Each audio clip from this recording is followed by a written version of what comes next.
Hello guys, അസ്സലാമു അലൈക്കും. എല്ലാവർക്കും സുഖമാണല്ലോ. നല്ല മഴ.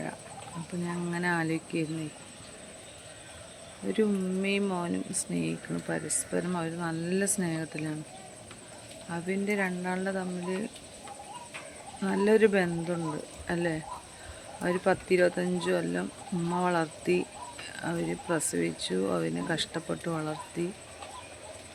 അതുകൊണ്ട് ആ ഉമ്മാക്കും മോനിക്കും ഉമ്മാനോടുള്ള കടപ്പാടുകളുണ്ട്, ഇല്ല പറയുന്നില്ല. അതേ ഒരു ഭാര്യ, ഒരു ബന്ധമില്ലാത്ത ഒരു ഭാര്യനെ നമ്മൾ കൊണ്ടുവരുന്നു. പിന്നെ ആ ഭർത്താവിനുള്ള എല്ലാ കാര്യങ്ങളും ചെയ്യുന്നത് ആ ഭാര്യയാണ്. പിന്നെ ഒരു സുഖമില്ലാണ്ടായാൽ നോക്കാനും എല്ലാ കാര്യങ്ങളും ചെയ്തു കൊടുക്കുന്നത് ആ ഭാര്യയാണ്. പിന്നെ ഈ 25 കൊല്ലം ഉമ്മ നോക്കി, ബാക്കിയുള്ള കാലം മുഴുവൻ ഈ ഭാര്യയാണ് ആ ഭർത്താവിനെ നോക്കേണ്ട കടമയും, ഭർത്താവാണ് ഭാര്യനെ നോക്കേണ്ട കടമയും. എന്ത് ഒരു സുഖമില്ലാണ്ടായാലും എന്ത് വിഷമങ്ങളായാലും രണ്ടാളും അങ്ങോട്ടും നിൽക്കണം. പക്ഷെ ഒരു കാര്യം ആലോചിച്ചിട്ടുണ്ട്, ഇവർ രണ്ടാളും തമ്മിൽ ഒരു ബന്ധവുമില്ല.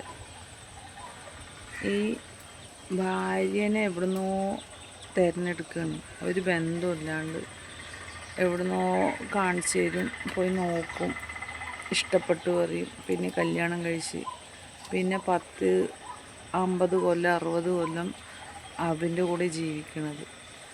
പക്ഷെ ഒറ്റ സെക്കൻഡ് കൊണ്ട് എന്തെങ്കിലും ഒരു കാര്യം വന്നാൽ ആ ഭാര്യ ആരും ഇല്ലാണ്ടാകണം അവിടെ. ഉമ്മാക്കാണ് അവിടെ എല്ലാ സ്ഥാനങ്ങളും. അത് വേണം, ഉമ്മാക്ക് തന്നെ സ്ഥാനം വേണം. എന്നാലും പറയുക, ഭാര്യക്ക് ഒരു സ്ഥാനമില്ലേ ഇത്രയും ചെയ്തിട്ട്. അപ്പോൾ അവിടെ ഒരു സ്ഥാനം ഇല്ലാണ്ടല്ലേ അവിടെ വരുന്നത്. അതങ്ങനെ ആലോചിച്ചും കൊണ്ടിരിക്കുകയായിരുന്നു. നിങ്ങൾക്ക് അങ്ങനെ തോന്നുന്നുണ്ടെങ്കിൽ കമൻറ്റ് ചെയ്യുക. എൻ്റെ മനസ്സിൽ തോന്നിയ കാര്യം പറഞ്ഞതാണ് കേട്ടോ.